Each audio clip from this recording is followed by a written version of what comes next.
Welcome back to Coffee Talk. I'm your host, Kate Coffee Bacon, and this is the place where real conversations meet real people. Today's guest is someone who has built a career around empowering leaders to grow. He is a very experienced go-to-market leader and the founder of Enki Consulting, and someone whose story threads together immigration, resilience, discipline, and what it truly means to belong somewhere. Today, we're going to talk about where he's been, what he's seen, and what's challenged him, and maybe most importantly, where he'd want to plant roots if he had to choose tomorrow.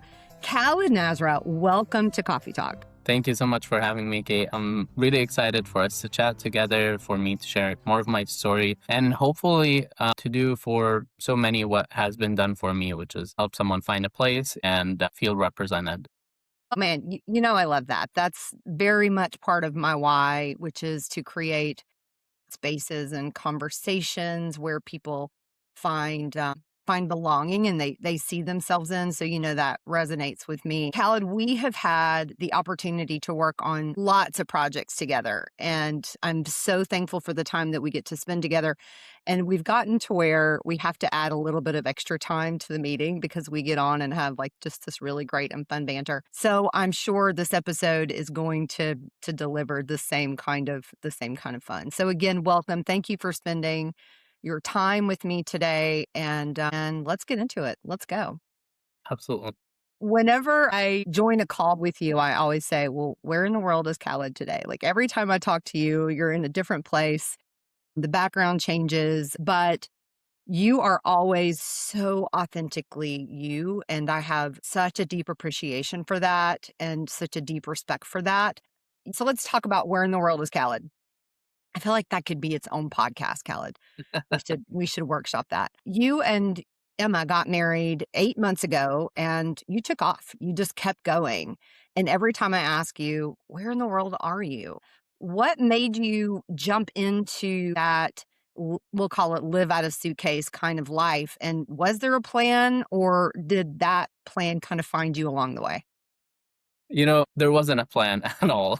I'll say that to start us off. There wasn't even a plan to travel. Honestly, we did not think that that was what we were going to do, but I was feeling a bit of escapism, honestly. As you mentioned, I've been working on starting up my company for the past 3 years or so, and it's been great. It's been really busy, but at the same time, it's important to retain your own sense of self and not have it intermingle with work to a degree where that's your only identity. And so part of what I wanted to do is experience the world, be able to learn more about it, and eventually help make it better from the knowledge that I've gotten. So over the past now 5 months, we've been to, I think we're at 30 different cities all over the world, mostly in Europe and North America. We are taking a pause, I think, for a few months and then hitting the road again, just because it is a little hard working and living out of a suitcase. But I will say it's been incredibly enriching and important, especially around the themes that we'll talk about today, which are changing your context, changing the place where you feel belonging, and being able to find similarity with different people, different communities, and how we can ensure that the spaces that we're in are open to others who might benefit from them. So, I mean, we could go so many places with this conversation right now. I see it going so many different places, but let me lean into kind of what you said a little bit. And you said you wanted to learn and to see different places. What are two big takeaways that you've gotten from your travel, and how are you applying that to the way that you are doing business today? Yeah, I mean, tremendously, honestly, even down to the name of the company, it's deeply connected to my own personal story. But I will say the two things I learned are, first, one of the best ways to learn about any group of people or any person is to understand what they place value on. And that's a lesson we learned in sales very early on, right? Understand what the people you're trying to sell to are compensated on, what they care about, what are their priorities, and try to sell them, which is interesting because when, for example, we were in Italy, one of the first things we noticed is In every city we went to, the value that they place upon art and just the like ceremony of things. So even we first stopped in Rome and our hotel was like this little boutique hotel. They spent so much time setting up the breakfast area and making it pretty, which at least for us in a North American context, I feel we're so rushed and you don't linger at restaurants. You pay and go and run away, and you then spend time like appreciating these little moments. But it was interesting to see how much value was placed upon that and trying to analyze why that is and how that gets woven into the fabric of the society. The other thing I would say is the importance of making an effort. And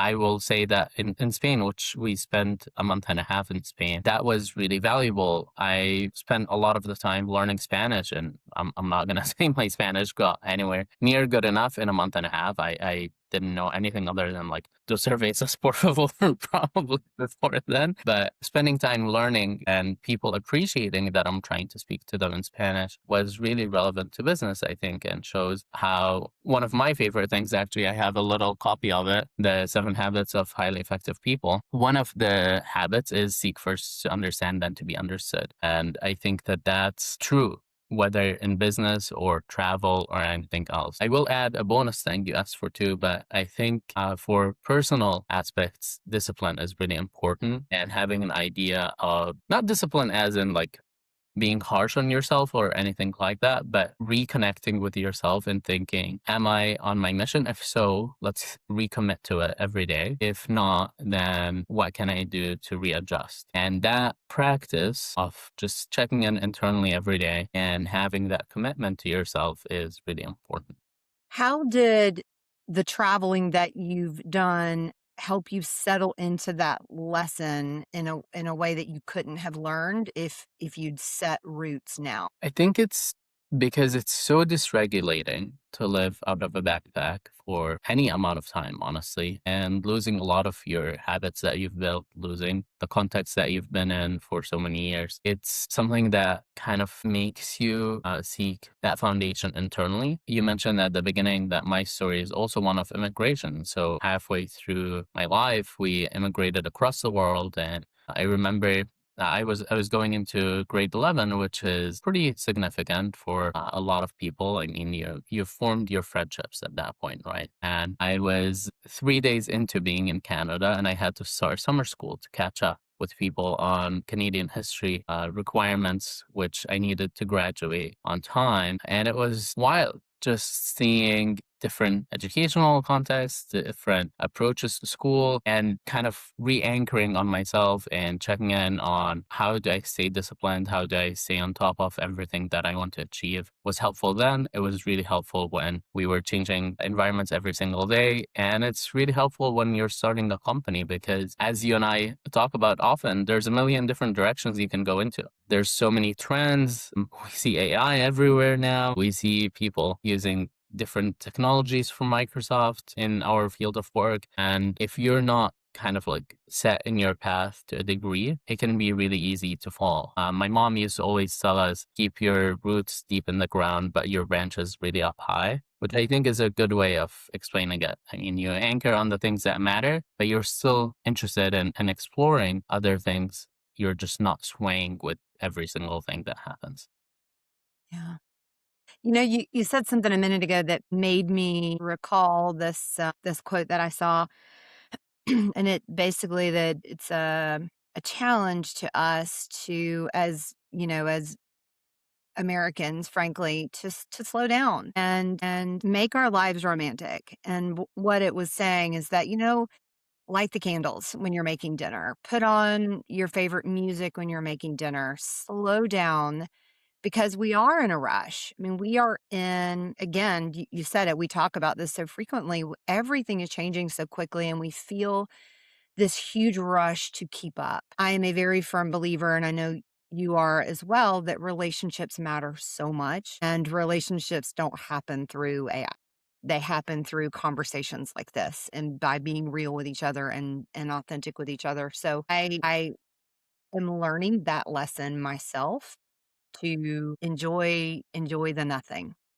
Enjoy the spaces where there's nothing to fill it.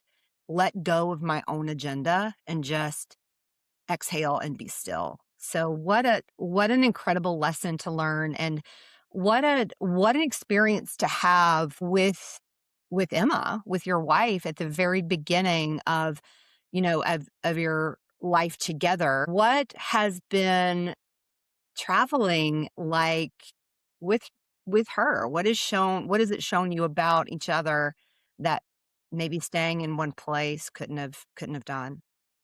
Well, you know us both well at this point, and I think you know how crazy we are. We do change things up a lot, and not only did we start traveling together, but we also started working together. She came on board with the company at the end of January, and I think that that has taught us a lot. We actually got a lot of advice from different people in our community, some really warning us about working together, some commending us and saying that it's a great idea. And I think what was interesting and valuable is how much we learned about the way that we each need to live our lives independently, but also how we can live and thrive together. So, what I will say is no matter where we were, I mean, we've stayed in pod hotels where it was smaller than the room that I'm in, and we're trying to find our autonomy there. And we've stayed in amazing places that were like one place we stayed in Florence was the castle owned by Machiavelli at some point, which was crazy. Um, Even there, we still had to find ourselves and not be swayed away with everything else. So I think the kind of chaos of the experience allowed us to really figure out what was the thing that we place the most value on, how we communicate with each other, how we continue to build our relationship. We're really fortunate to have been together for so long before getting married, before traveling, working together. And so I think we had a really strong foundation of understanding of how we each exist. But at the same time, you continue to learn about each other, which is really cool. And I think that's true in personal relationships and lifelong relationships like this, or in business, Yeah. or any kind of relationship that you're in. You just need to continuously learn, not make all the assumptions in the world, and just kind of try to be two steps ahead of each other. Because I think that that's the biggest risk factor is if you try to anticipate what the other person's doing. So you're overcorrecting yourself on it, and then they're overcorrecting themselves, and you get into this vicious cycle where no one's truly being authentic to themselves or the other person. Yeah, wow. I think that's a business principle, that's just a relationship principle across the board is are those real authentic conversations and dispelling the miscommunication, and even be like I might be miscommunicating about our miscommunication. Like the layers can go so deeply. I've really enjoyed, kind of living through you over the last couple of months and seeing the different places that you've been. I've never asked you the question, what are you learning right now? And I know you have just been inundated with so much over the last couple of months, but like actively right now, what are you learning? How do you see yourself changing? Yeah, I mean, one of the biggest things has been learning how to be myself again. Honestly, I did throw everything into work for the past couple of years, and I think it's important to acknowledge. I remember when I first started the company, I was doing my MBA at the same time again because two things were not crazy enough. I wanted to do Let's just three. add something else in there. Yeah. I do it all the time. I just launched a new website. Like, how much more can I throw onto the plate? Exactly. Sometimes it's like if I throw another piece in, maybe everything will settle together. But I remember when I first started my MBA program, it was interesting because a lot of people would ask me, "Do you recommend to that we start a company?" And my answer at the beginning was always, "Yes, it's so easy." I think I didn't realize that it does take a special blend of being crazy and dedicated, I guess, but definitely a little crazy to have such optimism that everything will work out, that you throw yourself into it without any previous knowledge on whether it will or not. And in the process, I didn't realize I did lose track of health. I lost track of like my fitness and commitment to fitness. I didn't really stay on top of my cultural enrichment, my interpersonal enrichment with friends and things like that. And so that was not great because it's not what I want to build. It might be something that other people want, and that's totally okay. For me, I kind of always look at how am I doing personally, how am I doing interpersonally, culturally, physically, and like health wise, and then financially and long term prospects. And so I felt that I was neglecting too many of the five pillars that I anchor on.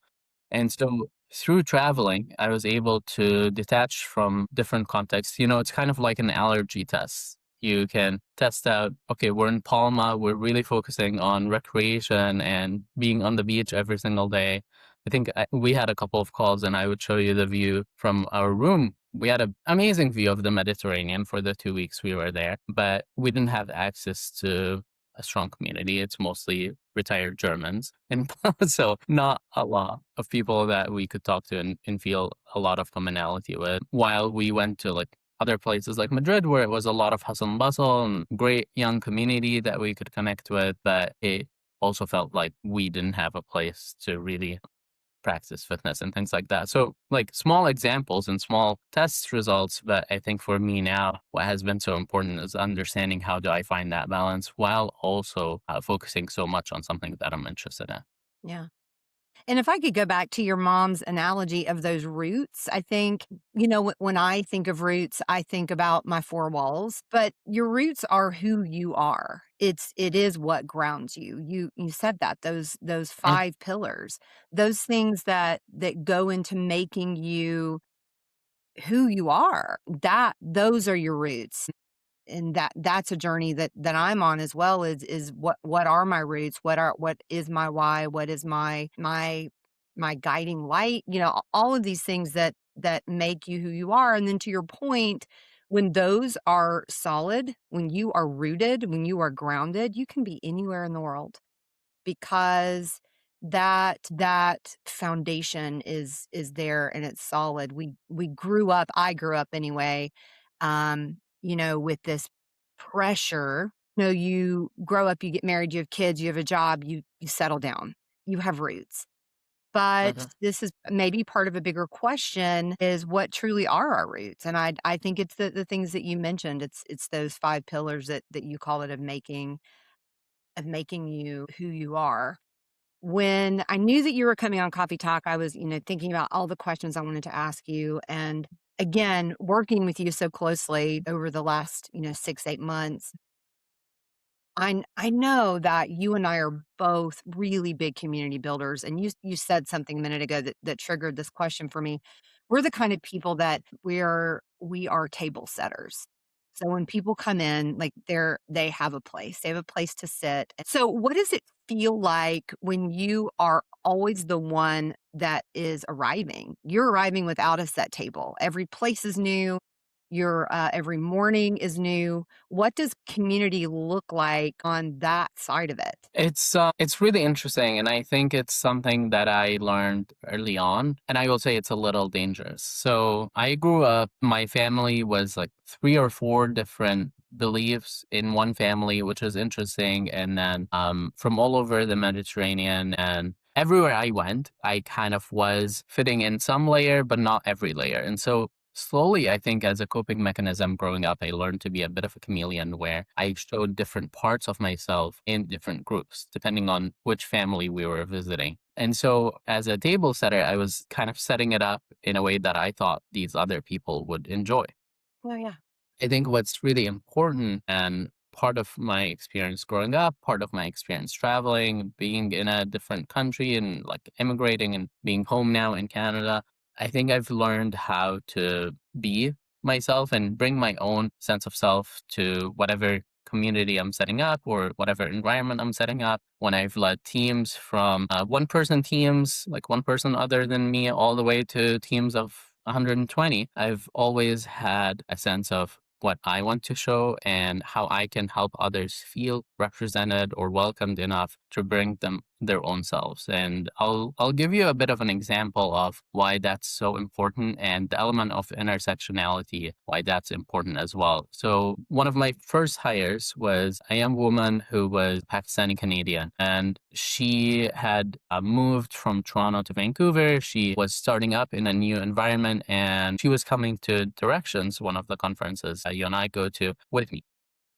I was really excited because it was one of the launch events for, I think it used to be called Women in Dynamics at the time. And the panel was great, but unfortunately was very homogenous. It was all middle-aged American women. And so that's great that there's female representation, especially in a community that is very male dominated. But the team member I was with at, hey, like I see that your panel is very homogenous. What do you think of opening it up to other people, like maybe women of color? And the answer she got was, we don't have time to grow this to third world countries just yet, which was an absurd response Yeah. to me because it was in an environment where someone seemingly wanted to set the table for others, but were only setting it up for themselves and then closing the door behind them. And so that experience really showed me how important it is to consider that, like, even though I have my own struggles, even though I want to set up an environment that I would want, I should also be cognizant of who I'm setting it up for. And at the same time, even though I'm setting it up for someone else, I shouldn't lose my sense of self and become a total chameleon that doesn't have an anchor. And so we go back to that theme where you have a balance of thinking outwardly and thinking of who you're serving, but also thinking internally and having yourself as one of those stakeholders. Yeah, wow, that one's landing really hard with me right now as a huge builder in the women in tech community, and what my vision for that is something that was a mentor moment for me, Khaled. Thank you for me to be aware of that, and some of the issues that I've had in the past at some of these panels with misrepresentation. And if we're building these communities where people can feel seen and heard, that extends beyond the stories we're telling. That that is an inclusive environment, and taking that with me. It's hard to keep it in mind. I mean, we were just in Toronto for the regional event, and actually, my wife, Emma, called me out because I was one of the people responsible for the session selection for one of the tracks. And I do always select sessions just based on merit and based on what value I think they will drive. Yeah. And her call out was there wasn't a single session led by a woman in the entire day, which Yeah. is a problem. I think it's a problem that we resolve in different ways, whether we empower women to submit sessions or we ensure that there's enough investment in educating different people, or we are cognizant to select people. I'm not trying to say that we do tokenized session selection. That's never what I would advocate for. I think we can go back to the root cause, but that's important because we are often we have a blind spot, pardon, for the things that we don't experience ourselves. And so thinking outwardly is important, and it's a practice that again requires discipline. We have to do it every single day. It's not something that anyone really will have innately, because as humans we have shortcuts. That's the only way we can stay sane. And so we're going to establish biases. We're going to go back to what's familiar. We're probably going to pick what looks like us. Hmm.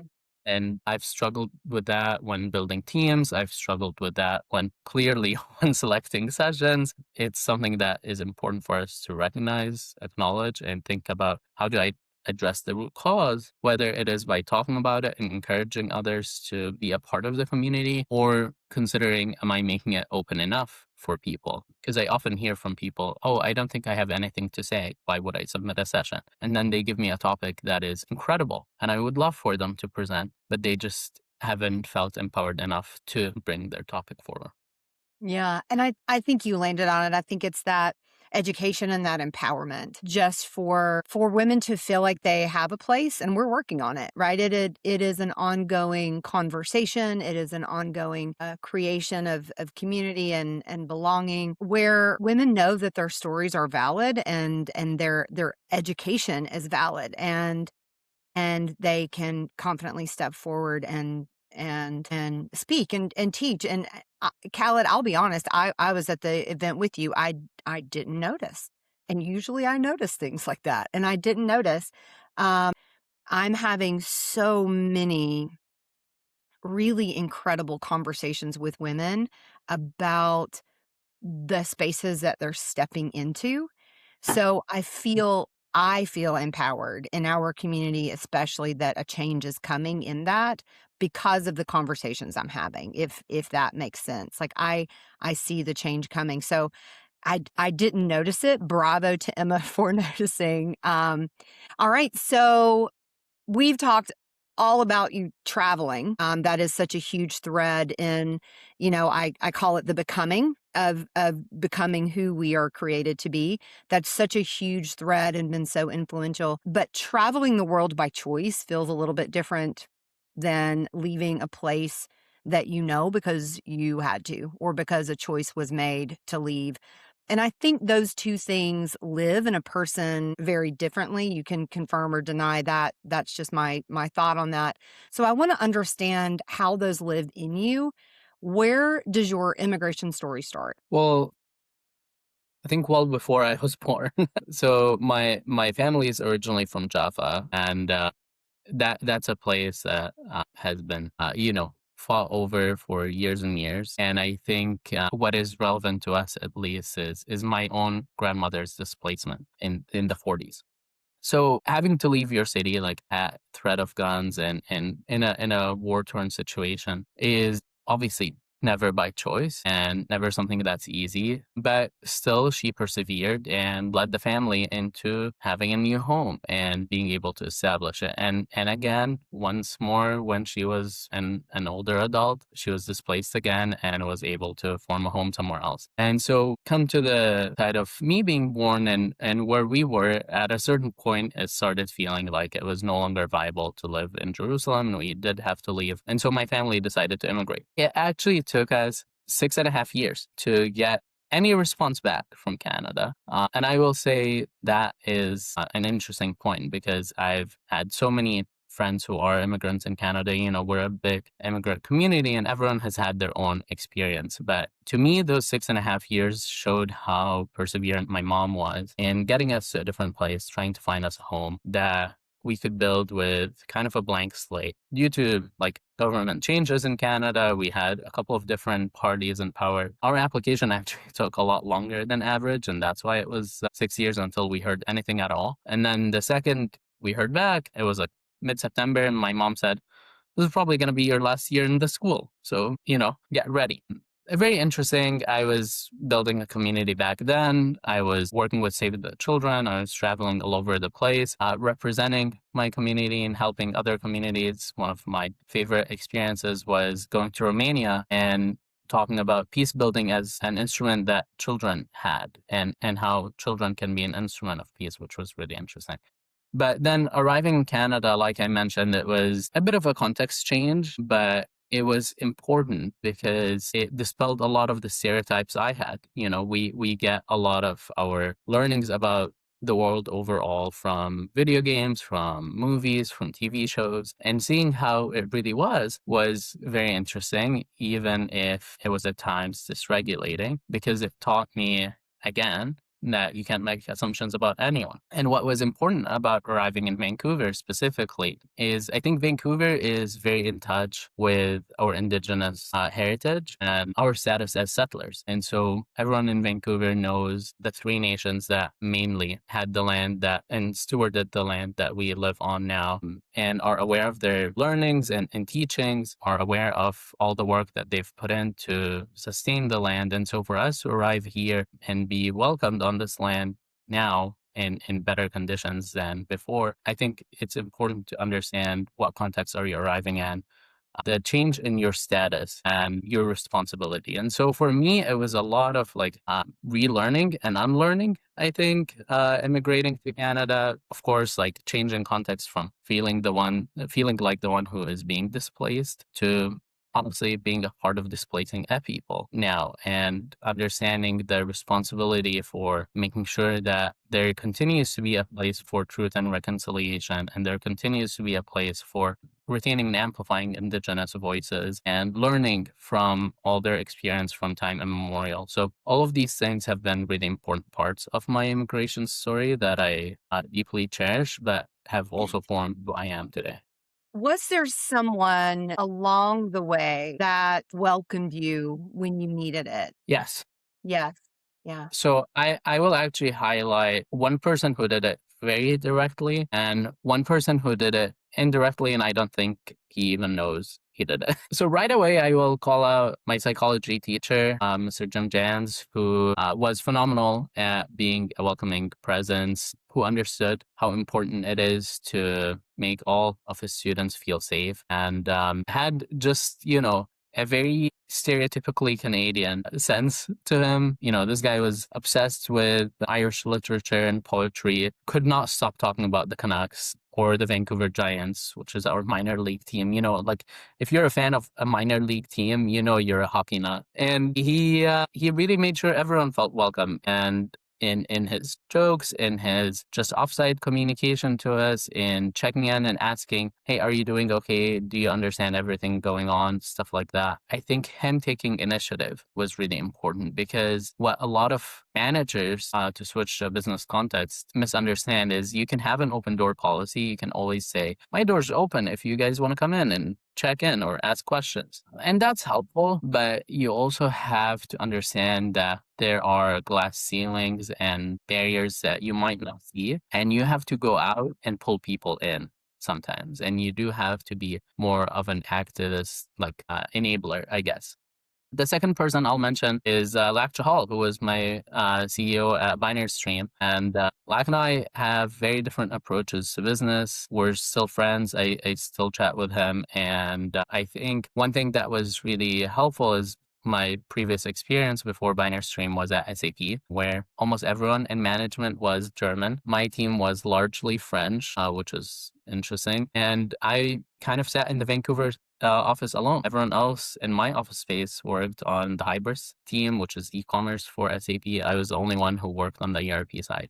And so I didn't feel that strong of a sense of representation. But then coming into Binary Stream and working there, and seeing it run by an immigrant, by a person of color, by a person who really was self-made. And Lak's story is really inspirational, from his time in England all the way to Vancouver. That helped me see how the world can be, and how you can take up your space in the world and change it. And I think there's a lot of people in our community who have done so, from the folks who worked at Microsoft in Lebanon in the 90s, who helped create the way that Word, the application, processes the Arabic language, and are now senior members in the community, like Diana Ashak, all the way to people like Lak, people like, I'll call out Jay Malik from Magic Cloud, who's now retired. Great for him. A lot of folks like that. And even Wade Tatsuka from EFC, I think, have really interesting stories of being self-made leaders. You recognize that I only called out 3 men, so maybe that's, again, my own bias, but it's the people you look at and you feel a sense of relation.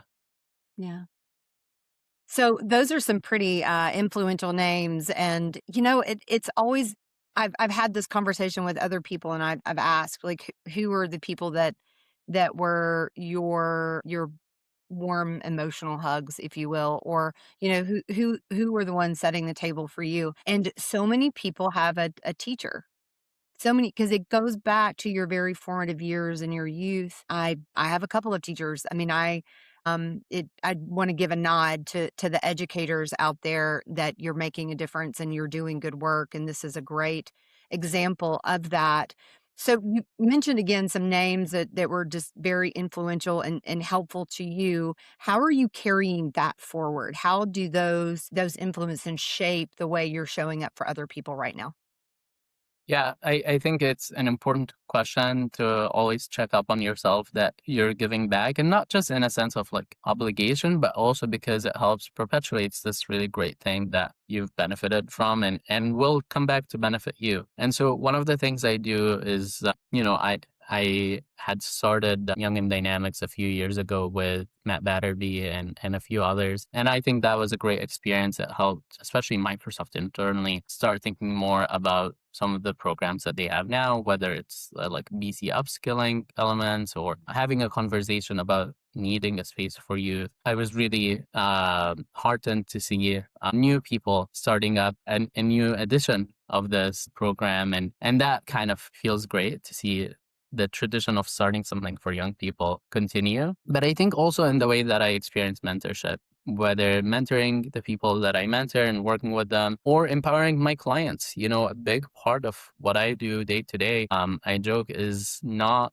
business. Honestly, a lot of the conversations I have with my clients are not around business. They're more around helping them feel empowered, helping them just have a sounding board in a sense, and not coming in with a judgmental or prejudiced point of view, but instead allowing them to speak their mind, let me know what they're thinking, and giving them an honest review. And if they need a place to kind of experiment or workshop ideas, having the place for that. In my hiring practices, I think I definitely have room for improvement. And this is something I've been learning now as we grow Enki. In past teams, I've really hired against my weaknesses. And I think that's a good thing, especially as you're starting up as a leader, is to recognize what weaknesses you have and hire people who help fill those weaknesses. But as a leader, it's also important to grow and not always only give opportunities to people who fit your mold.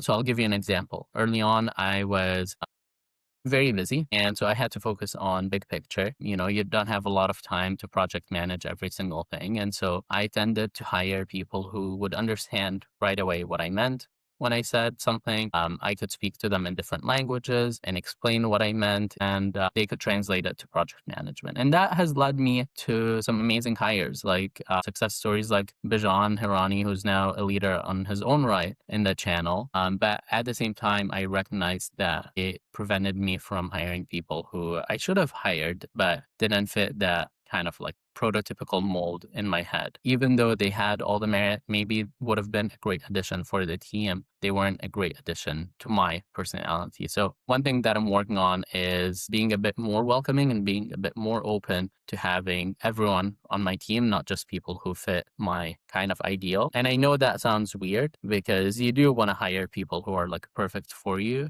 but I don't want to do it just because of my own inadequacy. I want to continue improving and optimizing myself and then give more room for other people. That's such an interesting point of view. And that's a leadership journey, right? That is where you were when you started your business and the things that you've learned and where you are now. And that is a testament to where you are and where you're going, and we are all on a journey, and we have these things that are put in front of us. You have spoken to several of them while we've been talking, the things that you've learned from your travels, the different perspectives that you've gotten, and those things all influence you. I commend you for that. I have an interesting question, and you might not have an answer. If you had to settle tomorrow, where would it be? Without a doubt, Vancouver. Vancouver. Oh, wow. You really do love Vancouver.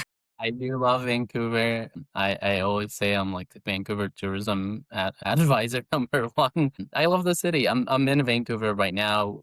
We're actually looking at our next place later today. So we'll be here for at least a couple of months further. But I love it here, not just because of the diversity and not just because of the continuous teaching that we get from Indigenous people here, not just because of the people, but also the nature, which you can't get anywhere else. I mentioned to you that I'm looking forward to continuing my like holistic journey, and I have a couple of dreams that are maybe silly, but Vancouver does permit me to do them. I want to learn how to sail. That's something that I've always wanted to do. We've lived by the water for now 15 years in Vancouver, right on the coast. And I love looking at the sailboats, but I think I'm ready to be on one Yeah. and really pushed through on one. We were actually on one in Barcelona and it was like at a 45-degree angle. I kind of struggled with that. So we'll see how successful I'm going to be with sailing. But the other thing is flying propeller planes and bush piloting. So we'll see how that goes, but definitely something I'm interested in doing in northern BC. So things that are not work related, things that are not related to like anything that we usually talk about, but part of me building my own, I guess, authentic self, like just pursuing these crazy Yeah. dreams that I have in a sense. So Vancouver easily, time and time again. Wow. What a testament to Vancouver. Okay, I need to visit you. I need to come to Vancouver, Yeah. clearly. Yeah, I think you'll know when it's time to do those things, and all of those things that you mentioned are kind of stay in one place journeys, right? Like it's unless you get a sailboat and you're sailing around the world, that's a different story. But Everything else. those are stay still activities. It's really difficult to travel and eat well. And when you were saying that you kind of lost track of your, your physical priorities, even the work travel that I do, the way that I eat goes out the window. It's impossible. You're at the mercy of whatever's being served, late nights, early mornings, and when you're traveling, time changes and trying you with balancing work and the play. It's hard to keep that balance and that stability in the travel. But it sounds like you've traded those things for some really incredible lessons that are transformative. Love to ask this question. If there's anyone working through a transformation in their own life, whether that be their personal life, their professional life, what's one thing you have learned that you wish someone had told you so much sooner? For sure, look at your weaknesses as features, not bugs. What you perceive to be weaknesses, at least I will say. So obviously, like as a person who immigrated to Canada, I had a pretty noticeable accent early on. I think I still do, but it kind of felt like something to not appreciate initially. And then discovering how important it was that I can speak so many different languages was an important revelation. Things like that make you your unique self, and parts of your experience, whether they are scars or whether they are memories or anything else, trying to see how they can serve you and how they make you your own unique blend is really important. I will have to shout out Joe Corgliano here because he was one of the first people actually to, along with Diana, who I mentioned earlier, to both mentor me on this element of understanding that I'm a person who was a product manager, didn't continue on with it, started developing and writing code, didn't continue on with it, started selling, changed to marketing, started project management, didn't stay with it. Understanding that all of these experiences don't make you any less, but instead give you an understanding of everyone else around you. That was important. Understanding that you having multiple contexts in your life and living in so many different places doesn't make you less anchored in any one place, but gives you an openness to understand others. That was really important. So for anyone else who has kind of a similar experience where there are unique things about your life that you tend to see as weaknesses, just try a paradigm shift and try to see them as strengths. Well, that's really good, Khaled. Again, thank you for coming on Coffee Talk. This conversation gave me a couple of mentor moments over the last hour. And it's a lot to sit with, but all in the best ways. And I know it will be for our listeners as well. So many big takeaways for me. I think right now, what like feels very warm to me is the thread between your personal journey and what it means to welcome others. And I really love that you said you don't do it out of obligation, but more of a, this was transformative for me. And how can I create that for someone else? But again, thank you. Really, really great conversation. I always walk away from our conversations better than you found me. So, ongoing appreciation and respect for you. For everyone tuning in, you can find Khaled on LinkedIn. I'll add a link in the show notes there. Khaled, I hope to see you in person. I hope we share a zip code and the same air again very soon. For everyone else, we'll see you next time on Coffee Talk. Thank you so much, everyone. And thank you, Kate, because honestly, what you're doing here is welcoming everyone. So thank you so much for prep. Thank you for joining us today on Coffee Talk. A special thanks to my guests for sharing their story and to you, the listener, for being a part of this conversation. If you enjoyed today's episode, be sure to subscribe so you never miss a Monday morning chat. Until next time, I'm Kate Coffee Bacon, and this has been Coffee Talk.